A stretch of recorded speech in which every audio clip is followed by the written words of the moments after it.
Good evening, everybody. Hope you're well. Can you hear me, first of all? If you can just send me a little note, make sure you can hear me in the chat box.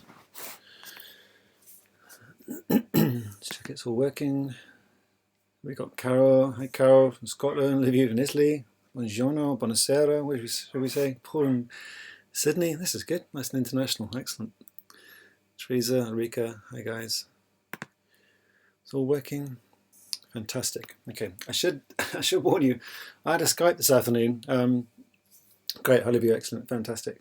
To San Francisco at 3:30, and I plugged in 5 minutes before, and a friendly rodent had actually eaten through my internet cable down to my office. So I'm on a different Wi-Fi connection at the moment. So fingers crossed it's all okay. I did the whole Skype on this Wi-Fi connection, and it was fine in the end. But it's a little bit slower than the hardwired broadband connection I normally use. So all should be okay. Sometimes if I move the screen and talk at the same time, then the connection slows a little, but that's about it really. But fingers crossed it should be okay.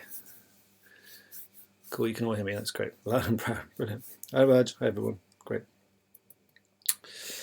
Good. As far as I know it's going to be quiet, though my dogs are around at the moment and they may bark unexpectedly. If they do, I apologise. The whole thing's being recorded, and it'll be in the members area probably by tomorrow afternoon, but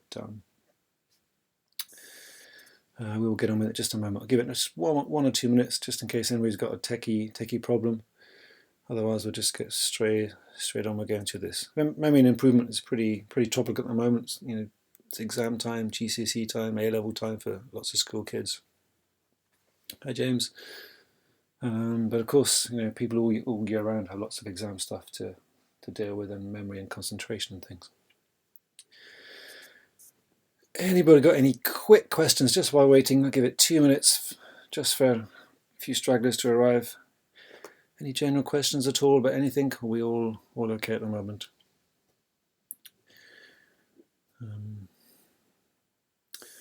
Got nothing too new to report at the moment. Research with the King's College people. I'm meeting again on Monday about we're possibly setting up a hypnotherapy clinic at King's College Hospital in London. They've asked me for a CV, which is quite funny because I didn't actually have one. I've never had a CV all my life, apart from maybe 15 years ago for something else I did for a little while. We made that one up completely, but so I've had to make myself a CV and send off to them. Trying to explain all the awarding bodies and accreditations to them has been quite tricky, but we'll see if they accept it. So it should be interesting if we can get some stuff going on there.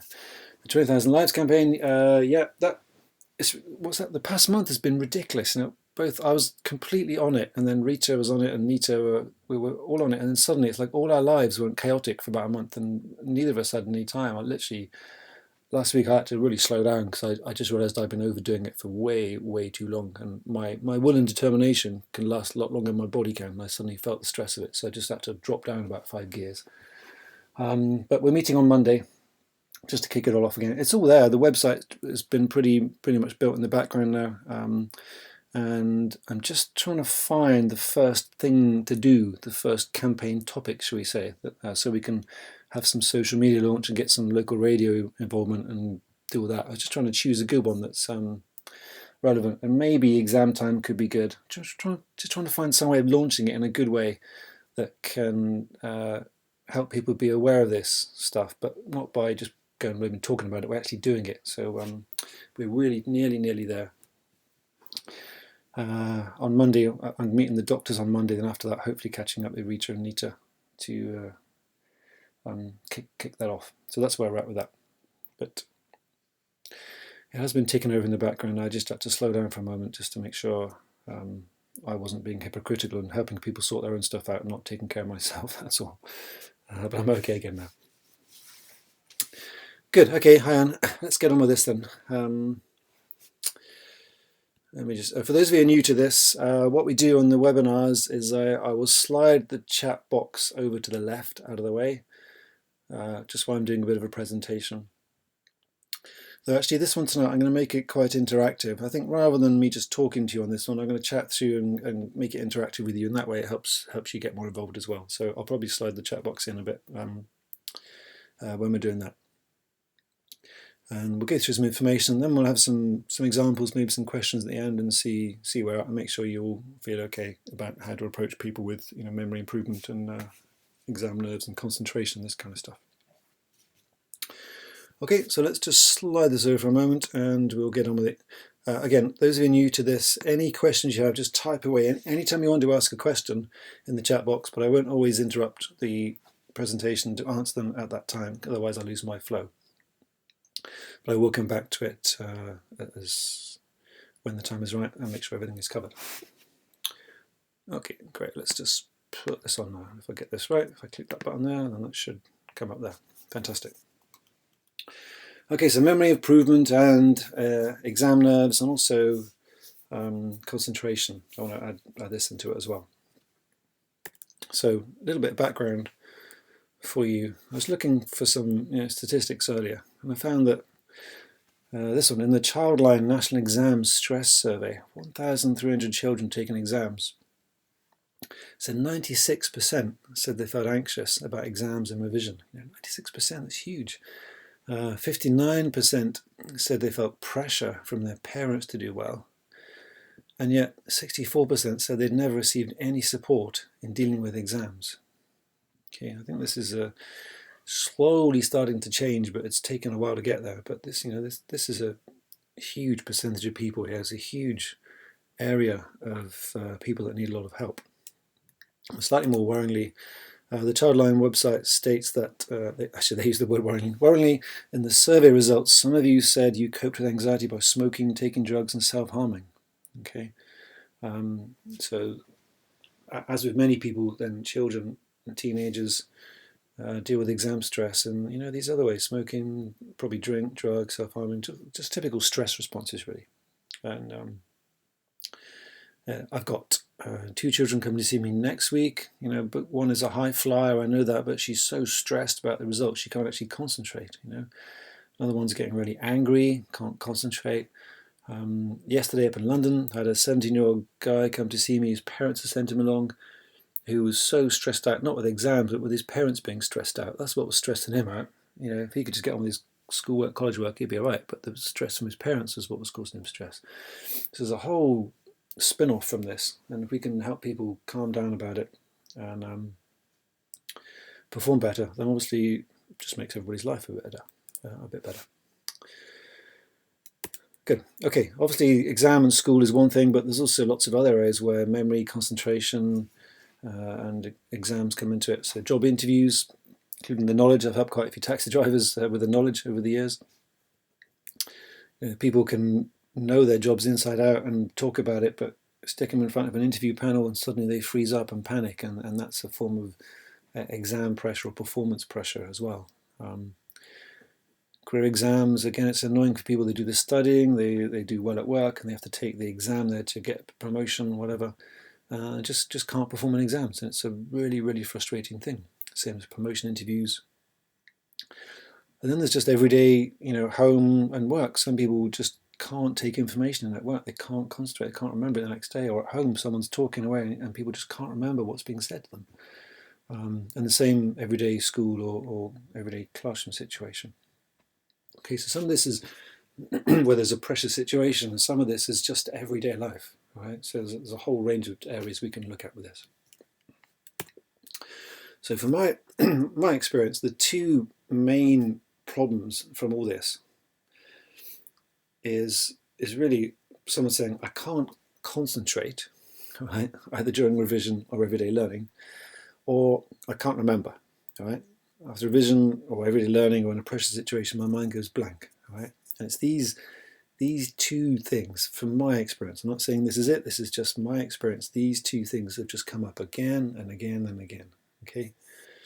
So if someone's at school and they can't concentrate there, or they're trying to do revision but they can't concentrate, they can't remember it, or it's just in an exam situation, they can't remember, the mind goes blank. It's these 2 things, concentration and can't remember. All right, so I just want to go through, if we can cover these 2 topics and help people be able to concentrate and help people be able to remember, then usually with those 2 we can help people learn stuff and perform well in an exam type environment. Okay, so I try and keep things really simple. What do we need to do is just clear the noise, get it down to just a few core ideas. So I just want to go through these this evening with you. Okay. So typical causes of I can't concentrate. Right, and I'm going to come back to the chat box for a minute. So let's just, rather than me just sit and tell you a load, I thought I'd ask you to see what you come up with. Okay, so what do you think of typical reasons why people can't concentrate? It could be at school, could be at work, could be at home. What do you think are some typical reasons as to why people struggle to concentrate? So have a think and just send me a little note. See what you think there. Yep, bored. That's a good one. Yep. Yeah, mind stress. That's good. Excellent. Yeah, disruption. Yep. Option. Right.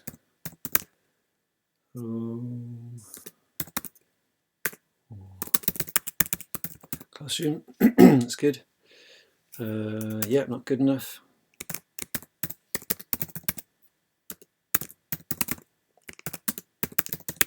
Not good enough belief. That's right. Yeah, tired. Tired's another one.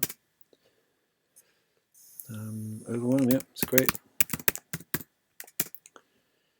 Nervous, scared. Excellent. Yeah, nervous.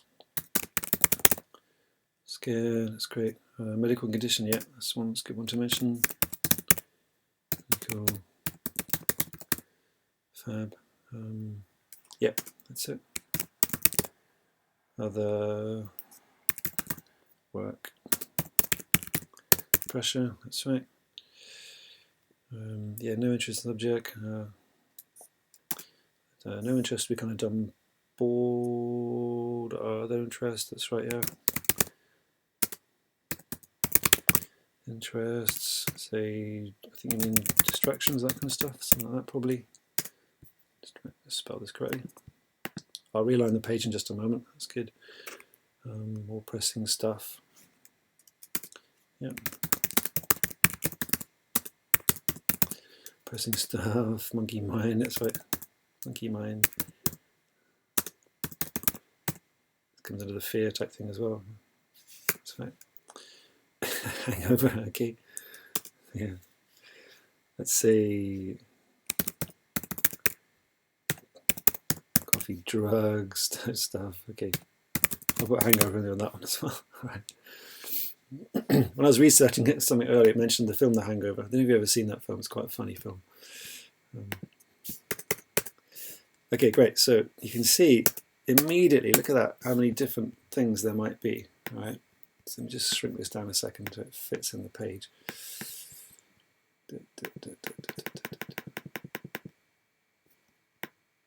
Oops. Ah. Come on. Okay, yeah, hormones is another one there. So biological things. So medical condition probably comes under that. Okay, so somebody says to me, have you got a good script for concentration? Then, you know, there's 13 possible things that could be here, right? Which is why, again, I look at scripts, but don't rely on them, right? Because all these different issues here, you know, could be at play in one person, it could just be one or two, obviously. All right, so if somebody says I can't concentrate, obviously we've got to find out why it is they can't concentrate. What is it? You know, the guy yesterday I told you about, actually, his main thing was he was just bored. He was just totally, utterly, completely bored by school, and he couldn't wait to leave. He wants to go into hospitality. His A-levels mean nothing to him whatsoever. His parents are paying for all sorts of tutors all over the place to try and sort him out, and he says, I just don't care. But I tell them, and they say, well, we don't care either, but we want to do it anyway. It says, it's making me feel guilty. They're wasting so much money on me. I just wish they'd let me get on with failing my A-level so I can get on and have a life. Okay, and that's where he's at with it. So with that guy, we just had a chat for an hour and said, okay, do you want me to write a nice note to your parents and explain it in a nice way for you? And that's kind of what we agreed to do. So all these possibilities here need looking at. All right, we'll come back to these in just a moment. I'm just going to save this. Okay, so now let's think of can't remember. All right, can't remember. All right, so have a think about why people may not be able to remember. So same thing again. What possible reasons do you think there could be? Some of these will be similar to what you just said, but any things there you think, what could cause someone's mind to go blank? You know, to have nerves, anxiousness in exams, to think, oh, I can't think straight, my mind's gone blank. So what kind of things in particular come to mind there? So again, just give me some ideas, whatever you think comes to mind there. Yep, don't know the information. Okay, that's great.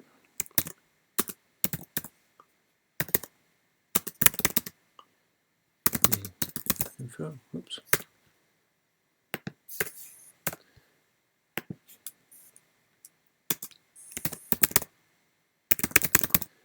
Overwhelmed again.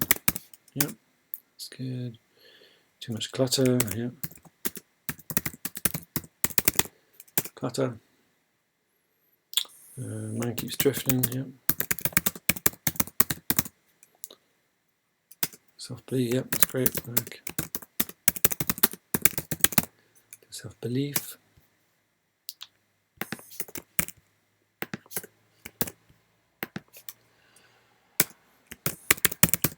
Pressure. Yep, that's a good one. Pressure in the moment. Fear of failure. I was wondering when someone's going to say that. Fear of failure. Okay, I should probably put that as in bold, right? That's the one I hear the most often. Okay, maybe it's just me, I don't know, but that's the one that most hear people say. They're scared of the outcome in some way. Okay. Yeah, not interested, so similar. Into interested. Let's just unbold that one. All these are relevant, but some are more relevant than others, from my own personal experience anyway.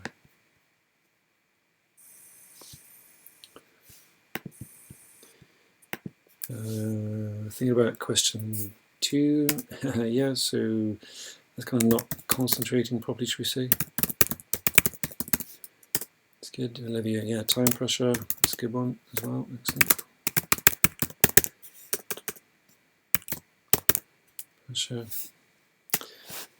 And again, some of these will tie into the fear of failure one. Okay, time pressure, fear of failing, lack of self-belief, fear of failing, getting overwhelmed, fear of failure. Don't have the info, fear of failure. Okay, so they'll tie into one or two core fears. Body image. Can you explain that one, Raj? Body image, exams,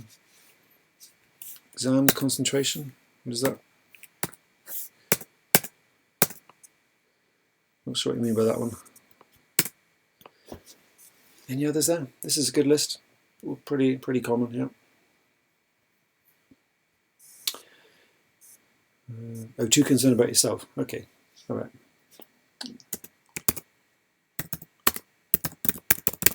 Concerned about self. Yeah, okay. Let me just rearrange the size of this so it fits on the page.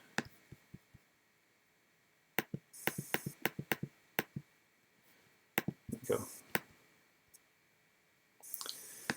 Expectation, yeah, expect.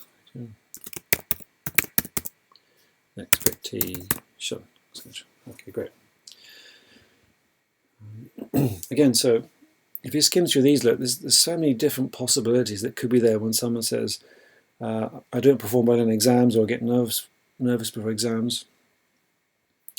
My mind goes blank. You know, maybe they don't have the information, they feel overwhelmed, there's too much clutter, the mind's drifting, they don't believe in themselves, they've got pressure in the moment, there's a fear of failing, maybe they're not interested enough, maybe they're not concentrating, they're trying to think of another question rather than that one, they've got time pressure, they're concerned about themselves and all that kind of stuff, and expectations. And yeah, physical body reactions as well. Let's add that one in. Yeah, so physical body, yeah. Cold, etc. Yeah, these kind of things affect people. Some people, for example, don't like being sat in the middle of an exam hall. They feel stuck or trapped, so they have to sit on an edge row, for example. I remember having one girl who felt like she didn't like being in these enclosed rooms with lots of people. She felt that she couldn't breathe, and any slight warmth in the room would make her get anxious or panicky as well. It used to exacerbate it. So we managed to arrange for her to sit on the edge. We kind of reduced the fear, but sit on the edge of the hall near a draft or near a door with an open window. And I think eventually arranged for her to be able to sit in a more spacious room with open windows and this kind of stuff. So yeah, some people get affected by these things, and I've helped people with that. Okay, so again, hopefully you can see if somebody says, have you got a good script for memory improvement or exam nerves, then it isn't necessarily going to take care of all these particular things, right? So which is why, as you know, I go on about this, is just try and gather information from people as much as you can to create a much more bespoke treatment back for people. Okay, so let me just see if we can take some take some of these things for a moment. Excuse me, and come back to this lot. I can't concentrate. Sorry, oops.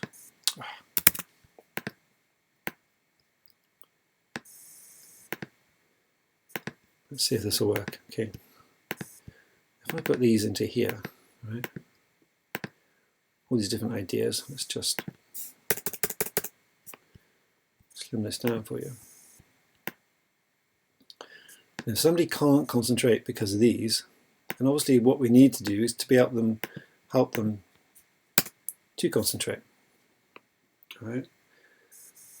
So obviously, instead of being bored, we've got to get them. Let's just go. This is kind of like a don't want, do want thing. All right. The opposite of being bored is what would you say? A couple of words for being the opposite of bored. I can think of a couple. What would you say? Instead of being bored, being excited, engaged. That's good. Interested. Yep, that's all good. I'll just change the size of this so it fits. Just bear with me just a moment.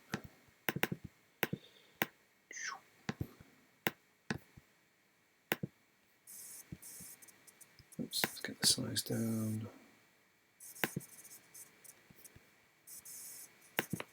Okay, great. So instead of experiencing mind stress, how do we want them to be? Instead of being stressed, we want them to feel, what would you say there? Yep. Relaxed. Let's go for a couple more words. Yeah, look at this. Top answer is relaxed. Okay, 1, 2, 3, 4, relaxed. Calm. Oh, bother. Calm. Anything else? Relaxed, calm. Another word, opposite being mind stress. Cool, yeah, relaxed, calm. Yeah, cool, cool under pressure, yeah. That's good. Brilliant, excellent. Okay, so number 3, disruption at home or the classroom. So if there's disruption, that means there's stuff going on that's distracting them and they can't concentrate, they can't focus there, okay? So instead of being affected by that and disrupted by it, what do we want someone to be instead? Okay, yeah, so focused. That's good. Focused is a good summary one. Focused, anything else? Organized, yep, that's great. Focused is good, organized. And let's go for one more. Focused, organized, and yeah, peaceful. Okay, that's great. Peaceful, I'm just going to save this. Focused, organized, peaceful, yep. Detached, that's good. Focused, organized, peaceful, detached. Yeah, okay. Quiet, yeah, focused, organized, peaceful, detached, quiet. Okay, good. Erika, ignore disruption is good. I'm trying to get into the positive version of that. We want to ignore the disruption. We want them to be able to be, say, focused on what they're doing, organized in their space, peaceful, detached, quiet. All these things will create the feeling we're looking for. Okay. Hopefully, as you can see, as we're going through this, we're building up the words that will be useful for that person that would form a very, very good script type thing if we were just doing a very solution-focused approach. Okay. So number 4, let's say someone just feels not good enough. You know, the moment they try to do it, they struggle. If they get something wrong for a moment, they don't get it. They think, oh, I'm not good at this, I'm useless at this. So instead of feeling not good enough, what do we want people to feel or believe? Yep, that's great. Can do it.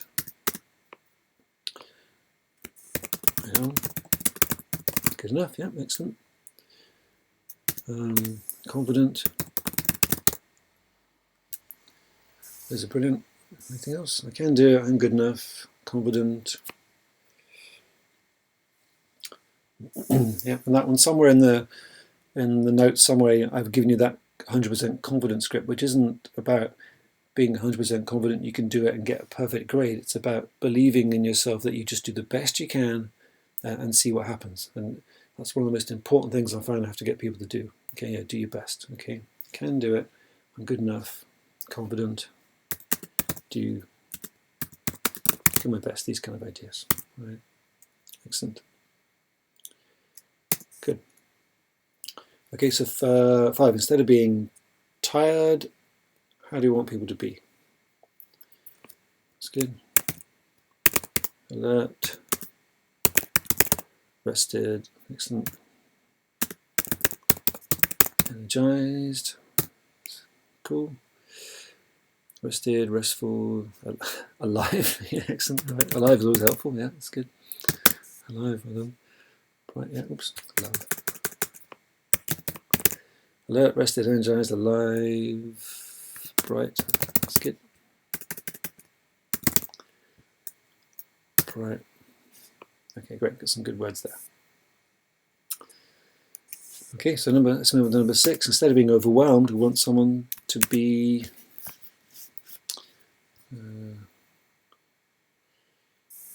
vitalized. Well, yeah. Oops, sorry. 6. Be calm. Yeah, that's good. Well done. Calm, yeah, in control. Yeah, because overwhelmed is like feeling out of control. So in control is a good one. Above it, yeah, that's a good method. So rising above it in some way. That's great. Above it. Centered. Cool again. Still. It's nice. Yeah. Calm and control. Above it. Centered. Cool. Still. One step at a time. Yeah, that's great. Step. At a time. Fab. Brilliant. Good enough. Yeah, kind of covered that in the previous ones. Okay. Okay, good. So number 7, nervous, scared. Instead of being nervous and scared, we want people to be confident again, comes into it. Yeah.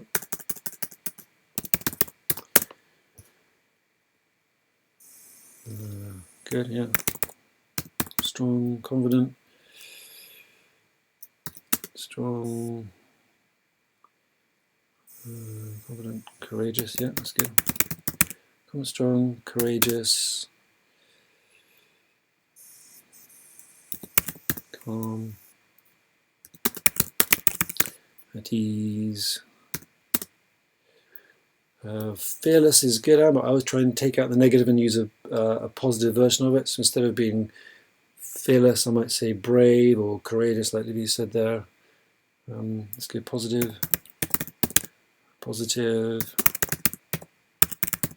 self-assured, that kind of stuff. Confident, strong, courageous, calm, at ease, positive, self-assured.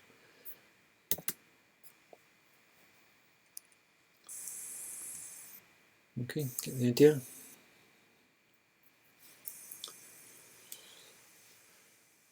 That's good. A medical condition, that one's not a lot I can do about that, but if it is a major medical condition, then we've got to use something to counteract that. But healthy, excellent, okay. But I would still, and I would counteract that as best I can. Okay, so yeah, I'd go for things like healthy. Oops, good idea. healthy, comfortable,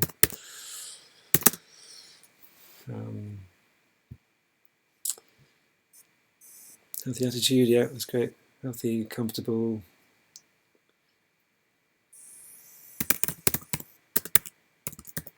I'd still go for the mind over body thing as best we can. I'll try and do that. Healthy, comfortable, healthy attitude, supported. You can have a medical condition but a positive attitude. Yeah, that's great.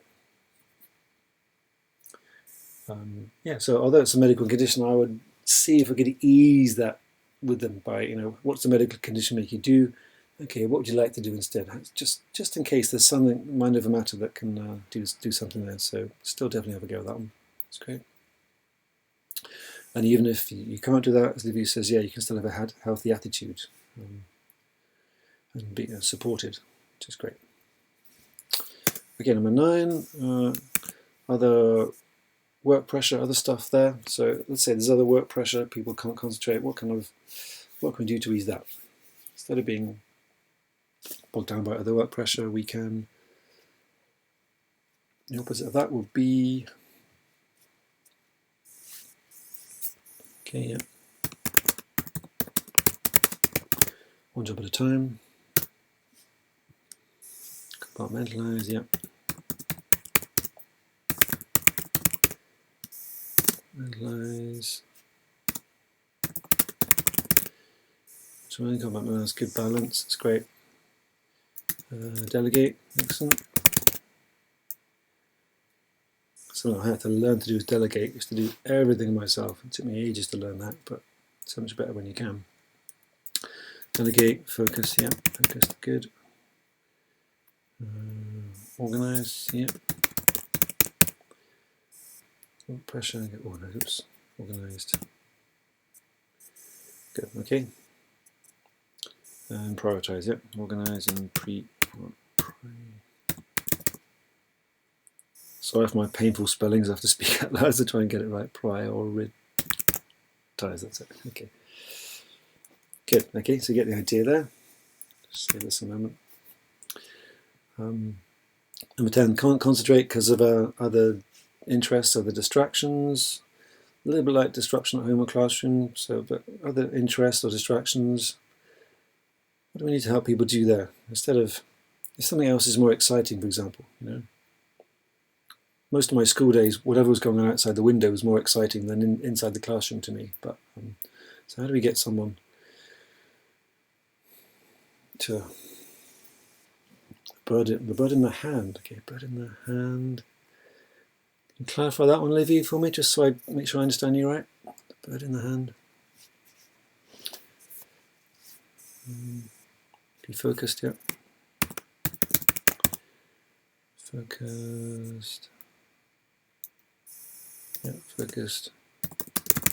And then now. Something healthy. Yep.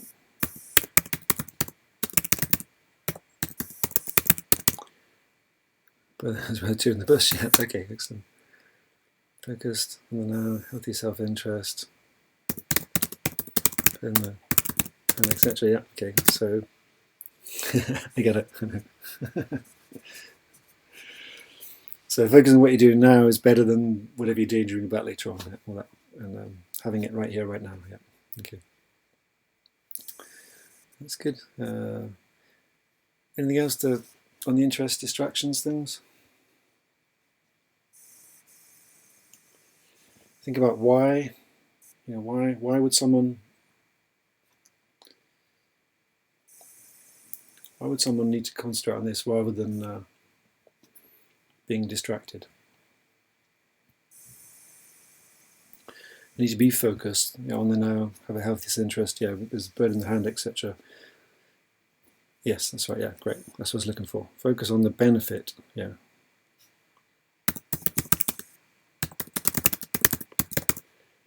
Benefit.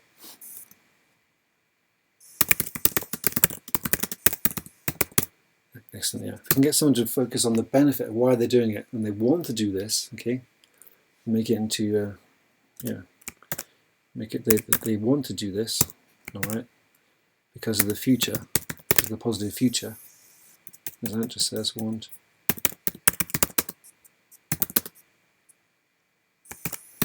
because of plus V means positive, by the way, just in case people don't know. Right, if you can get to focus on the positive future they want, and know that they're doing this work stuff because they want that, not because they have to or need to, but because they want to, then usually when we want to do something, we can tend to focus on it a bit better. Right, so I tend to look for, when people are distracted, I say, look, you've got to turn this into something you want to do rather than something you have to do or need to do. Right, and all those things you said there are good ways of doing that, but the underlying thing is they've got to want to do this. Okay.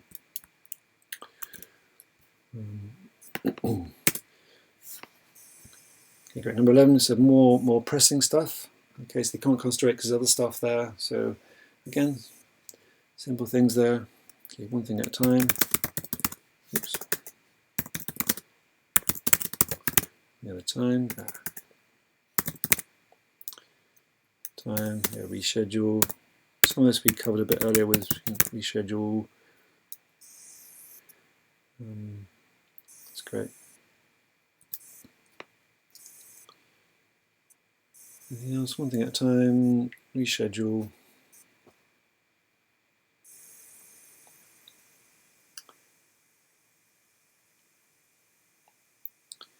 Any other ideas? Pretty much got it there.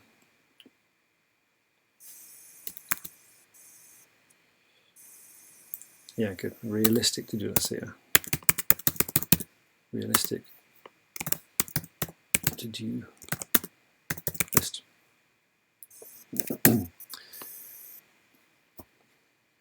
Generally, my own personal rule of a to-do list is I'd never have more than 6 things on it. Okay, I learned this from some story I had years ago in a self-development program. I forget who it was now, Earl Nightingale maybe, the guy who founded the Nightingale Corporation. He was talking about something, and I think it was six things on a to-do list. No more. Any more than that is just too much. So make it down into things that are tickable and doable, things you can just actually tick and say, yes, I have done that specific thing. I have made that phone call. I have written that paragraph. I have done that specific action. Okay, don't make them into big entities, because you can't take a big entity until you finish a huge project. So I try and make it just 6 things on the to-do list. And usually what I do then is on another bit of paper nearby, I'll have all the other stuff in my head, and I'll jot that down as well, but 6 things to do. And if you rewrite that stuff every single day, eventually you realize there's stuff on there that just doesn't really need doing, and it just starts to fall off after a while, but you stay focused on just your core things. Okay, so that's what I try and do. If I try and write anything more than 6, I start thinking, look, you're giving yourself too much to do. And usually, on an average day, I rarely get all those 6 things done. But the next day, anything left over becomes top of the list for the next day.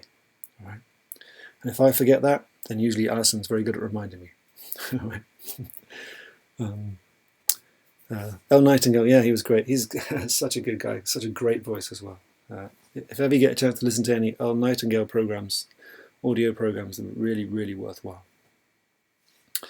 Okay, so really to-do list, I'm going to put my 6 things in there just as an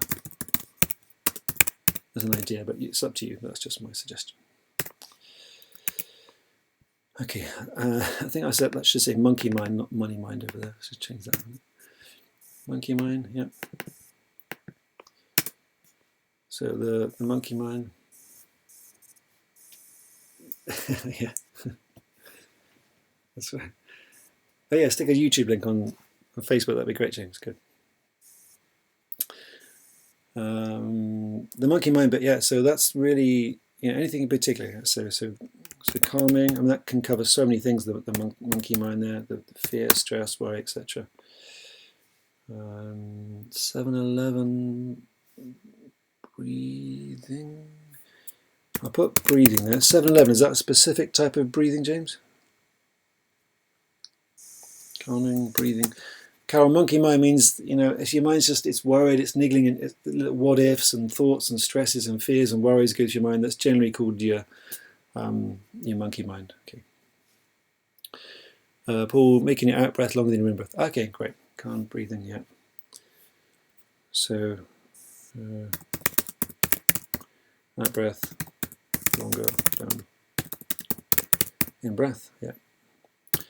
I normally say, change your breathing as if you're breathing a sigh of relief. So as you breathe out, just make your out breath longer than your in breath. And you can do it by counting. There's different counting systems there. But it does create a physical kind of relaxation effect. Right? So the monkey mind, in a way, there's so many different techniques we have for dealing with that, depending on what it is. I haven't even gone into that yet. We'll cover that in just a moment. Right?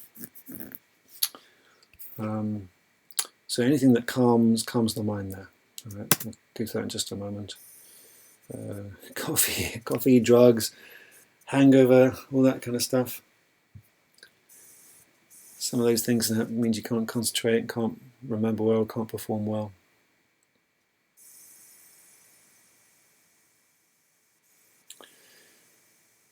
Fresh. Okay, yeah, let's go for that green juice. Put these things in. Green juice, fresh, water, etc. All right. So good. Okay, so you can see lots and lots of things that we could cover there. Let me just save this for a moment and minimize, shrink this down so we can get it on the page just for now. I can do that. Bear with me a moment.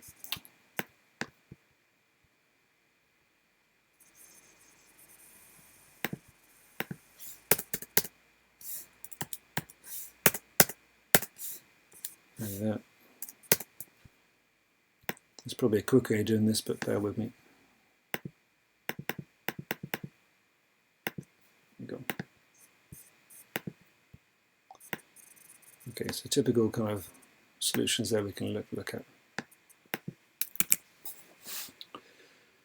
Okay, hopefully, I don't know if you can still see that, but things like helping someone become excited, engaged, interested, relaxed, calm, cool, focused, organized, peaceful, detached, quiet, feeling they can do it, feeling they're good enough, feeling confident, feeling they're going to do their best, alert, rested, energized, alive, bright, calm, in control, above it, centered, cool, still, one step at a time, confident, strong, courageous, calm, at ease, positive, self-assured, healthy, comfortable, good attitude, healthy attitudes, supported, one thing at a time, compartmentalized, good balance, delegate, focused, organized, etc., etc.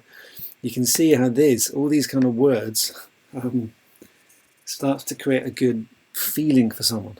Don't party, Suzanne. Okay, great. So from all of this lot here, we could make a really, really good generic script. Okay.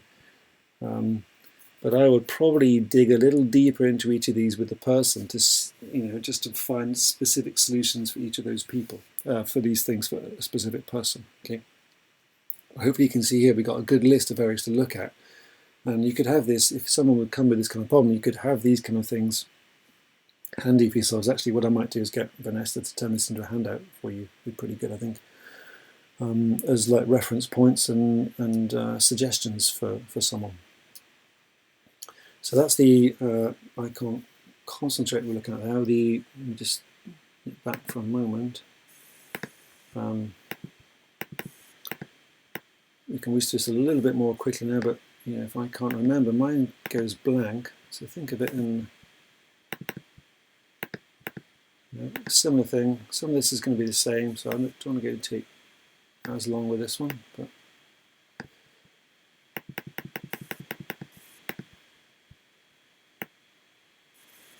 the same thing will apply. All right, let's just come over here. So again, instead of I don't have the info, we want people to be able to feel. We don't want people to be able to believe and feel. Obviously, I do have the info. Okay. How would you say that yourselves? I do have the information. Okay, so let's just turn it into a bullet point. Speaking from experience, okay. James, mate, I think you're the one who speaks from experience about partying, isn't it? Once the seal breaks and all that. So.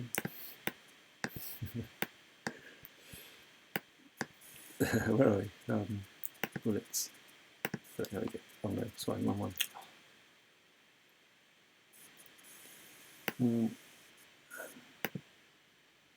There we go, great. Right. Okay, yeah, great. I do have the info. Done the preparation. It's good, yeah. Do the info, done the preparation. All right. Everything I need. Is it good? Okay. I'll just make this a bit smaller now so it stays.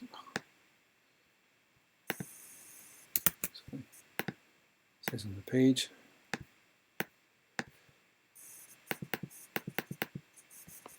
Hopefully you can still see this okay. I do have the info, done everything I need.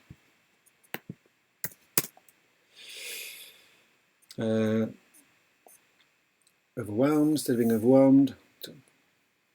People to feel, yeah, I can manage, that's a good one, yep. I can manage.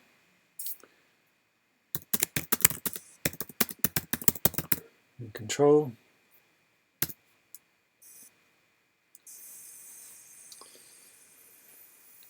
All this will make a very nice recording, by the way. Like an MP3 CD self-hypnosis hypnotherapy recording. I can manage, I'm in control. Anything else? Let's give a third one there.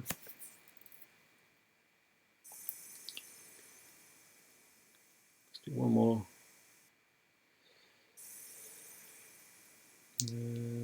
Yeah, peaceful. That's it. Yeah, peaceful. Okay, something else as a general thing. Yeah, peaceful. Think clearly. What I tend to do, if someone says they're overwhelmed, what I get them to do is change overwhelmed to overloaded. Okay. Change it to overloaded first of all, and then say, okay, what can we offload? It's hard to offwhelm something, but you can offload something. All right. So change it. I'll literally say to them, okay, instead of saying overwhelmed, let's call it overloaded. What can you offload, or how can you change the load in some way, manage the load? Make sense? Okay, yeah. So chunk down, etc. Okay.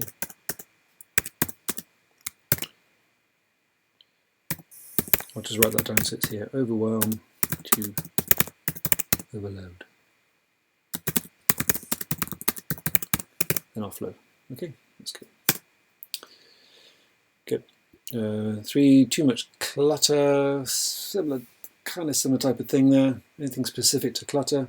I can't remember things, too much clutter. So yeah. Tidy up. Tidy up. Simplify, that's good. These things are good because I might use that in a visualization for someone, okay? They say, my mind's full, it's full of clutter. And I might ask them, imagine, visualize tidying up your mind. What's it like if you tidy your mind, clear your mind, simplify things? Picture, imagine, feel, sense. How does that feel? Okay, so you can use these words, yeah. Tidy up, simplify, create some space, that's good. All those are great. For mind keeps drifting. Instead of mind keeps drifting, yeah, say focus mind, makes sense, yeah. Okay. Focus, refocus. Might say both of those. Focus, refocus, become centered. Instead of drifting, stay centered, directed. That's good.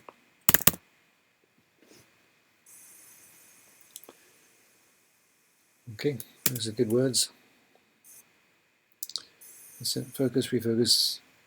Sorry, I should say centered, not entered. Directed. Attention back. Yeah. Okay. That's great. Aim. Yeah. Aim. Sometimes I say just let your mind be focused like a laser beam. Okay. I use that image is quite nice. Someone who's quite visual. I've used that before. Like a laser beam. Okay. Regain attention. Good. Okay, 5, lack of self-belief. A quick question. When they suggest that they what can they offload based on school exams? What happens when they can't offload anything due to all subjects being equally important? Yep, okay, they can't. They have a certain volume of work to do, but usually it's because someone is trying to, let's say they're trying to do one thing, and then they think about this, they've got this to do and that to do and something else to do, and in that moment they get overwhelmed by thinking all of it. But if they can think that in that moment alone they're overloading themselves, so let's say in any moment, what can you offload in that particular moment? So let's say it's 20-minute concentration bursts seem to be about the recommended best. So for 20 minutes you can offload everything else and just do this. And for 20 minutes you can offload everything else and just do that. Does that make sense? That's the way I'd probably deal with that. Or then just exam strategy, say which bits do you know well, which bits don't you know. Okay, well, the bits you know well you can offload that for a while, and the bits you don't know you can focus on that and just chat through and see what we can offload. And does that make sense? That's probably what I'd do with someone if it was a school type thing. Okay, great. You're trying to get them so their mind can relax and focus on one thing for a while. Lacking self-belief, let's just whiz through this. Instead of lacking self-belief, we want people to, we had this before, so similar kind of words, but what would we say? Instead of thinking I can't remember, we want people to believe that I can do it, yeah, it's great. It's the simplest thing, I can do it, yeah. I can do it, yeah. Lacking self-belief, yeah, plenty. Self-belief, that's right.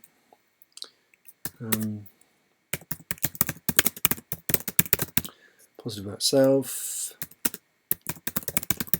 confidence, I'm enough, yeah, it's good. Okay, so all those typical things, again, depending on what the particular lacking self-belief was, we'll be looking for these kind of words to turn it around. Instead of I can't do this, I'm no good enough, I'm not good, I can do it, got plenty of self-belief, I can be positive about myself, I can feel confident, I am enough, I'll do my best, and then we'll see what happens. Okay. So 6, instead of being pressure in the moment, okay, what can we do here? Feeling pressure. Okay, so think about why someone would have pressure. What causes pressure? For someone to be experiencing pressure in the moment, they've got to be thinking in a certain way. So how can you alleviate that pressure in the moment? Yeah, so fear causes the pressure. That's right. So there can be some kind of fear causing the pressure. Okay, whether it's a fear of failure, fear of this, fear of that, but some ease the pressure. So yeah, we can do relax. Breathing is good. We need to, yeah, there's enough time. Got that one a bit later on, I'll copy that down there. There is enough, yeah, enough time, for example. Whatever the pressure is, there is. Relax, breathing, there is enough time. Again, think about what's going on. It kind of connects with number 7, this one. There's usually pressure in the moment because there's fear of failure in some way. Only one chance. Do my best, yeah. Think back to pressure in the moment. There's pressure in the moment because they're fearing failing. So what can you do in that moment to relieve the pressure? If the pressure comes from fear of failure, should we say, what can we do with their mind? What do you think we can do to help them alleviate that? To have a fear of failure, what must they be thinking in that moment? What's like practically going on in their mind to create a fear of failure?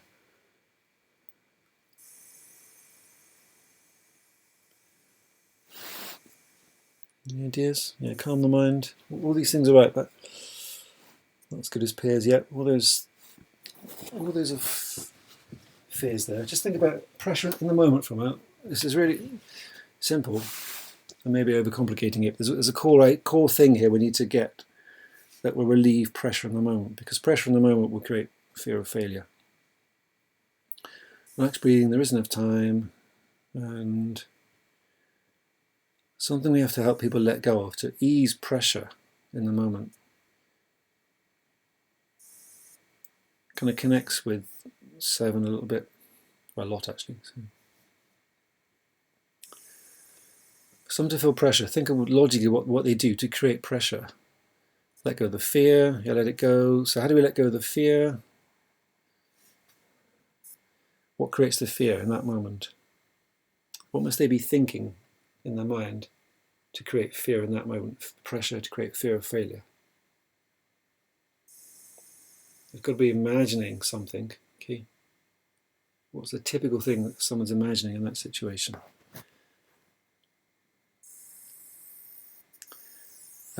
Yes, that's James on the right track there. Think. They're imagining they're going to fail. Okay, disaster. Yeah. So there's some kind of negative future image in their mind. Typically, not always, but there's usually some kind of negative image, a disaster, a catastrophe, a failure image is in their mind. Okay, and that's what starts to create the pressure. They start to feel, I can't do this, I'm not good enough, I'm running out of time. They then think, oh God, I can't, the result's going to be no good, I'm going to fail, and then the mind will go do, do, do, do, do, and imagine all sorts of future catastrophes and disasters and life's over, all those things. Yeah, I'm going to be berated, compared, all that kind of stuff. All these things create pressure in the moment, all right?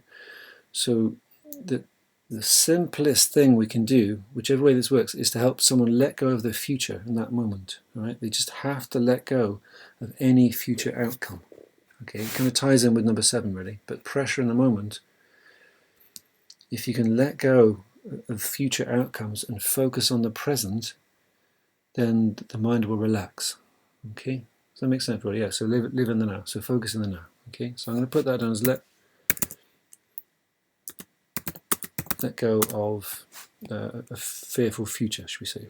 Hopefully that makes sense.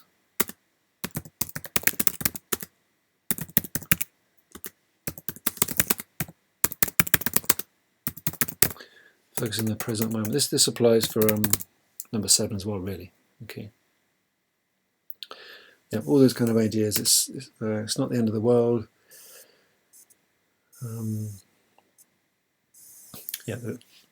got it. They're imagining all the consequences of failing. Okay, so relax, breathing. There's enough time. Let go of fearful future and focus in the present moment. The same goes for that one really. The fear of failure. To let go of a fearful future, focus in the present moment. Okay, seize the moment.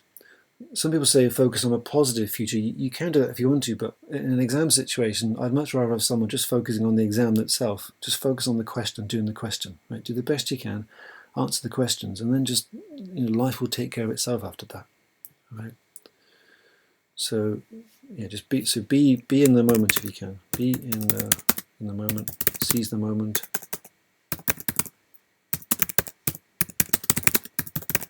All these things. Be in the moment. Seize the moment, etc. That makes sense, everyone? Yeah, one swing at a time, one goal swing at a time. Yeah. And I will use this with someone leading up to, say, an exam situation. All right. They'll be trying to do studying. This applies to revision as well and learning. They say, I can't concentrate because I'm so busy thinking about this, I'm worrying about this, and what if this happens, and what if that happens? And I'll use whatever technique is appropriate in the moment. We'll just cover that in just a moment, to help them just let go of the future. Say, look, it's not doing you any good, and focusing on being positive won't do any good either. You just need to focus on your revision, one question at a time. One question at a time, learn it, do it, practice it. The next one question at a time, learn it, practice, do it. And that's all you got to do. Okay. And stay calm, one step at a time, one breath at a time, one piece of learning at a time. And then just let everything take care of itself. Okay. And sometimes I also say to think of exams, they're not as a pressure, fearful, demonic monster situation looming up to prove how useless you are. Okay, but actually turn it around and say, look, it's just an opportunity for you to share or express what you've learned. The examiners are not sat there trying to fail you, they're just willing you or wanting you to do well. And it's up to you to just relax, do your best, and then we see what happens, okay? It's not something you've got to brace yourself for. It's something you can just relax into, and as best you can, just see what happens, be in the present moment, right here, right now, just relax, enjoy if you can, focus, get into a laser beam focus. I'll cover that just a moment, and just do the best you can, okay?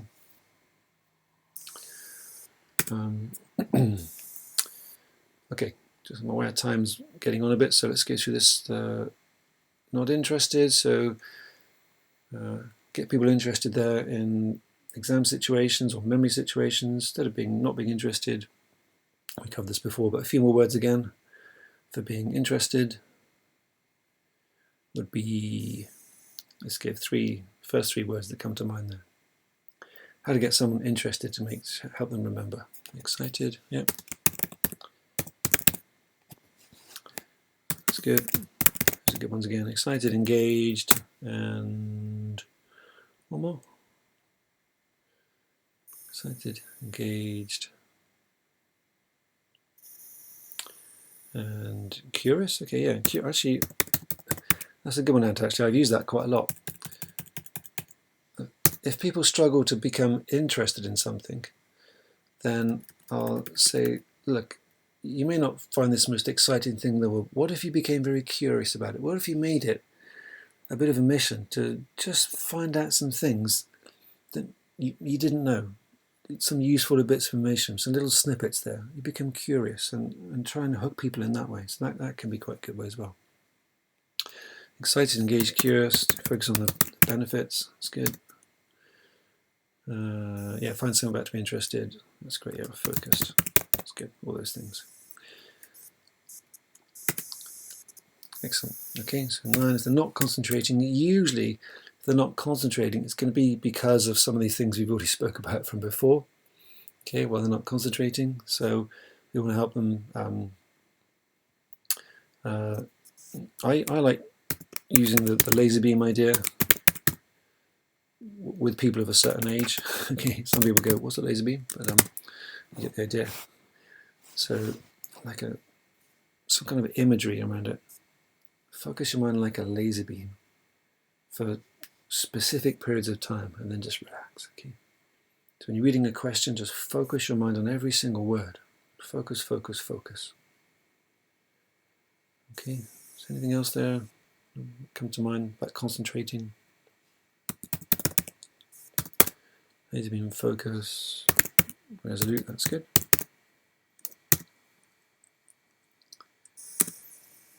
It's like just, getting stuck in just one thing, just do it, one thing, do it, one thing, do it, just working your way through, trudging through it, just getting on with it. That's good. Then time pressure, we did that one earlier. There isn't enough time, but let's put it in there. There is time, that's good. Too concerned about yourself. I think busy thinking about themselves and self-image, comparing to others and stuff, rather than what can we have people do instead of that. Again, it will come down to self-worth and fear of failure and all those kind of things there, but just a general thing we could get people to do instead of be concerned. Yeah, everyone feels the same that could do it. Me do, okay. Anything else? That's good.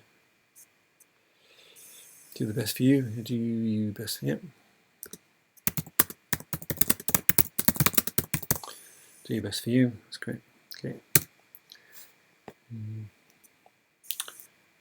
One more there. Anybody got an idea?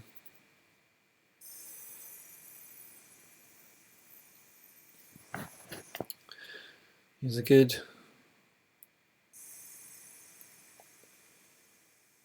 Might use something like, yeah, you are enough. Okay, that kind of situation. I might, a bit like a swish type technique, for those of you who know that. For those of you who don't, we'll cover it soon.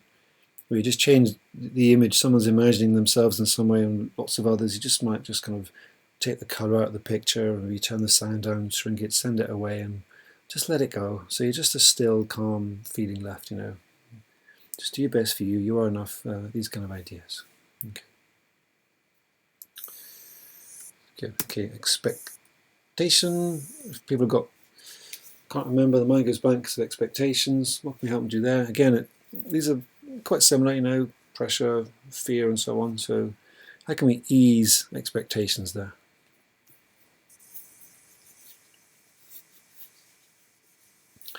Any thoughts on that?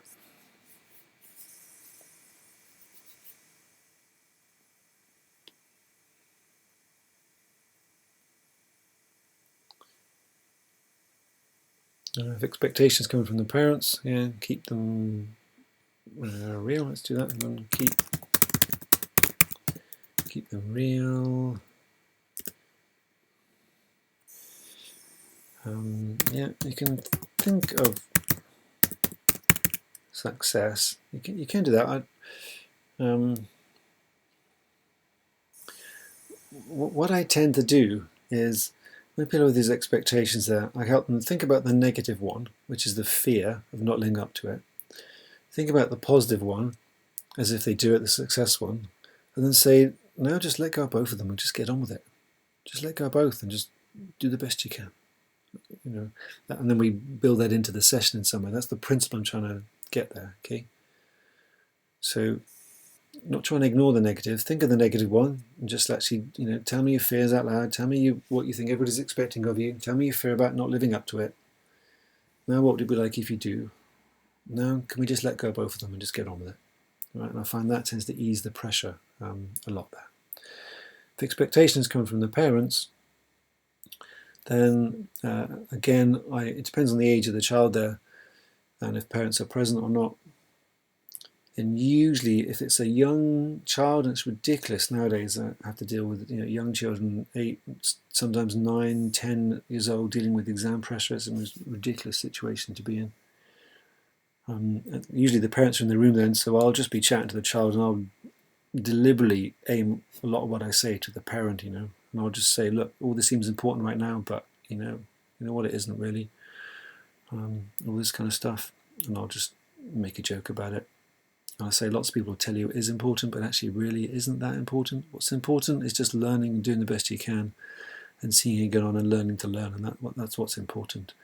Because anybody who does that will always do well in life. And I'll just say stuff to the parents really, but say it to the child. If it's a teenager, I'll say it to them, but without the parents there. And we have a chat and find out what their belief is and what their fears around parents. And sometimes then I'll send the parents a note and say, hey, look, here's the deal. This is what's going on. And if you want to do well, you need to back off. Okay. Expectation from school, must get an A, all that nonsense, yeah. So it happens so much, And a lot of it comes from the children themselves. It's not always parents. Sometimes parents are saying, it's just do your best. It's okay, we don't mind. But the children have built up this expectation themselves. So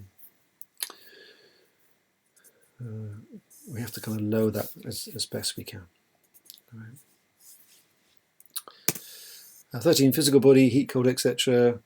So they're simple things we can do to help people take care of the physical environment. I mentioned some practical solutions there. Just, I've written letters to school or exam bodies or universities saying, on behalf of the client, they asked me to, saying, so-and-so has asked me to write to you to say they find this situation difficult and therefore it's impairing on their ability to concentrate, to make this a fair situation. I'd be grateful if you could help this person sit in this situation or do this or something like that. Right? So I'll sometimes write a letter to see if we can ease the situations there on their behalf if they want me to. Right. So I'll put that down as make practical arrangements if we can. Arrangements. Anything else there? Anybody think of anything else you can do?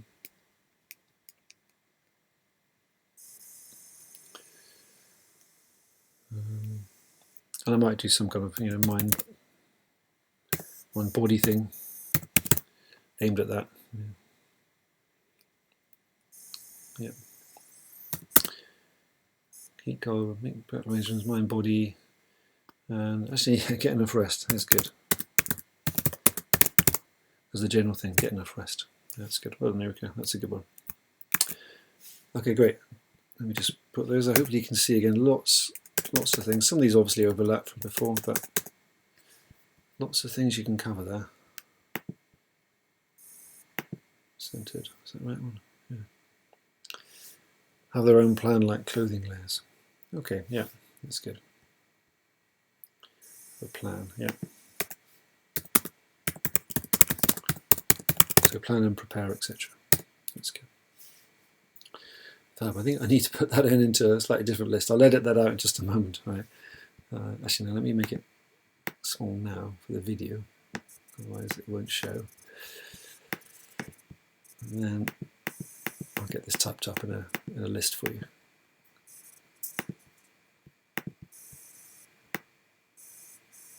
There we go. Okay, so lots of good stuff there. And you can see all these things can begin to make a difference and form quite a detailed session here.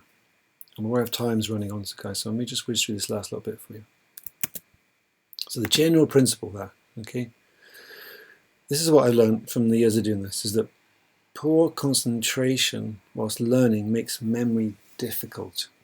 Okay, so sometimes people say, I can't remember, but it's not they can't remember, it's just they're not concentrating properly. That's why I spent so much time going through the concentration bit. Right? A lot of memory and exam nerves is this, the concentration was bad in the learning phase. Right? So poor concentration whilst learning makes memory difficult. So what you want to do is get that concentration improved. Any kind of fear, stress, anxiety triggers the stress response, which affects recall. All right? Think of it as the blood flow in the brain. Okay, in a calm situation, you can logically remember stuff. When the fight or flight situation kicks in, blood flows into the amygdala, to the center of the brain. We go to fight or flight mode. We want to fight the situation, or you want to run away from it. Okay, and we're not in logical, rational thinking mode in that time. So if we can identify what the fear, stress, anxiety is and use whichever means is appropriate for alleviating that, whether it's just visualization or positive thinking or an NLP technique or a regression technique, whatever it is, just to alleviate the fear, stress, anxiety, to get that person calm in the exam situation, then the memory will return because the blood will flow back into the part of the brain where we can access memory.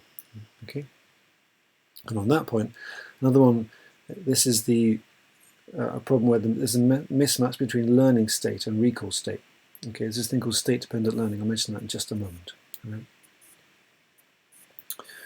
So that's the general principles I look for memory, mind going blank. Okay, poor concentration, stress response, and state-dependent learning. State-dependent learning I will explain in just a moment. Poor concentration is usually a lack of interest in topic material, any kind of fear, stress, anxiety. Okay. And all that stuff we went through, in a way, was pretty much stress or anxiety. Okay, so fear of negative outcomes, life stress, historic beliefs or experiences. Okay, so I'm sorry, Olivia, I hope it's come back up again. When I was moving the screen and talking, sometimes that creates a sound problem. Hopefully it's okay again now. So just general principles there. So a fear of a negative outcome, life stress, and historic beliefs or experiences. Okay? So quite often the way people perform in an exam situation as an adult is exactly the same way they did in the classroom as a child when they couldn't do it. You know, someone goes for a career interview and freezes. It's exactly the same as when they had to stand up and say their 4 times table at school and couldn't do it, and everyone laughed at them.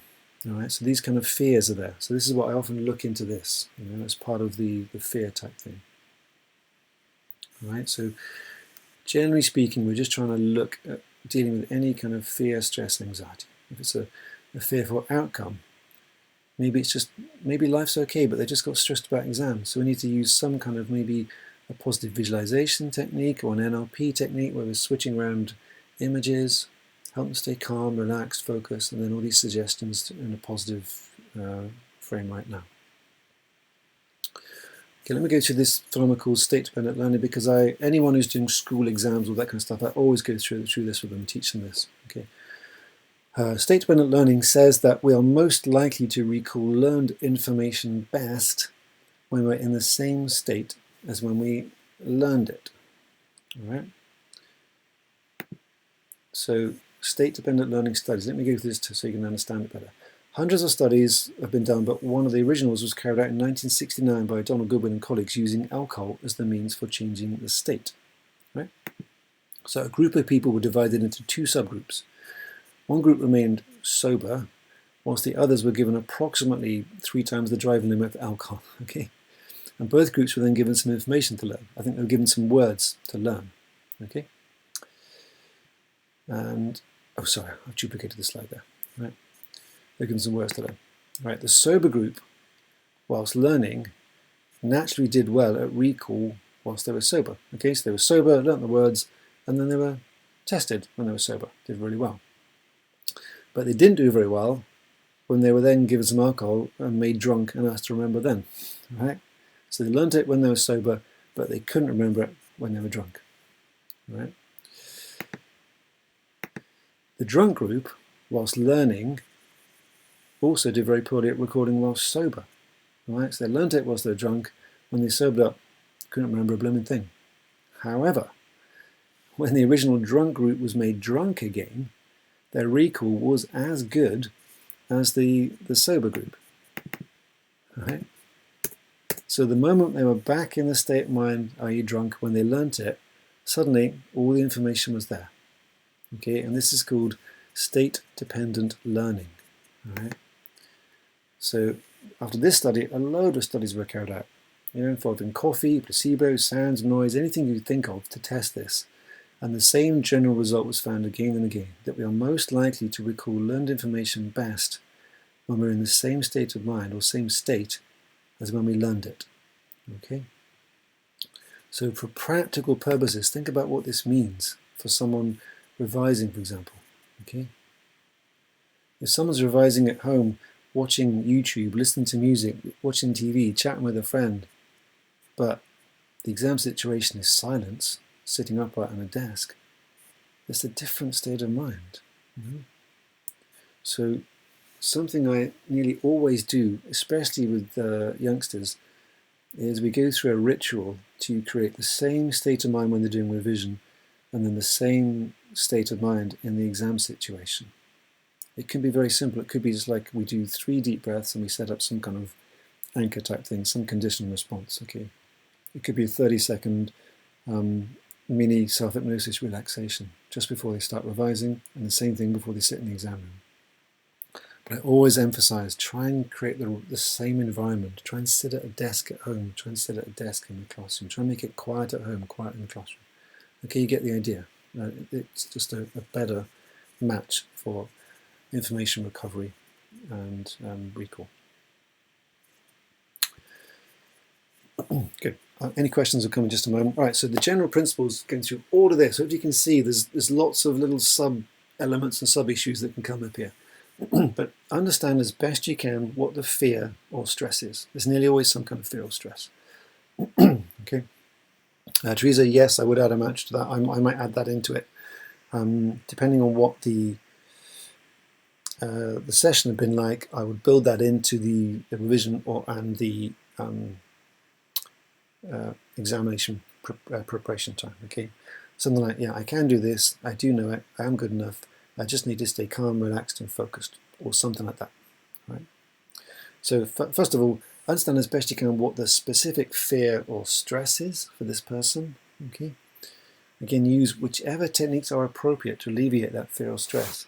I haven't mentioned that tonight because there's so many different ones we could use, but it depends on the situation. Some of them are very simple. They just need a chat through what you don't want, what do you want, focus on that, calm, relax, visualize it, feel, sense it, couple of mantras, we're done. Okay, other people, it could be, I've failed so many exams in my life and every time I feel completely, utterly ashamed, I don't want to do it again. Then we may have to go back and maybe do a bit of regression and let go of some old fears and that kind of stuff. All right? So it depends on the situation. All right? I would nearly always create a ritual for state-dependent learning and recall. All right? As part of that, I will reinforce I can ideas and the present moment focus. and then usually some kind of positive visualization and suggestion for improved concentration, memory storage, recall towards the end.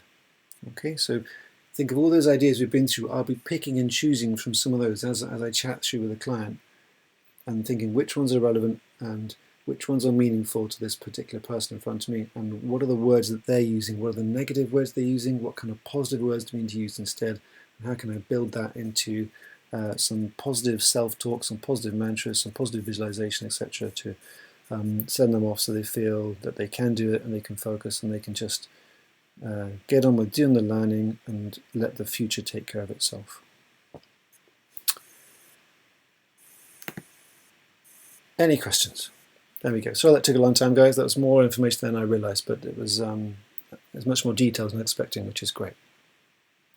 I know it's late. We've been going for an hour and a half, but any questions there? I hope that's all useful to you, by the way. I hope that gives you an idea of, this is just the way I tend to approach this. Other people may have a different way. It's just my way of doing this. Any questions, or are we okay? Hopefully that gives you something to be going on with. Great.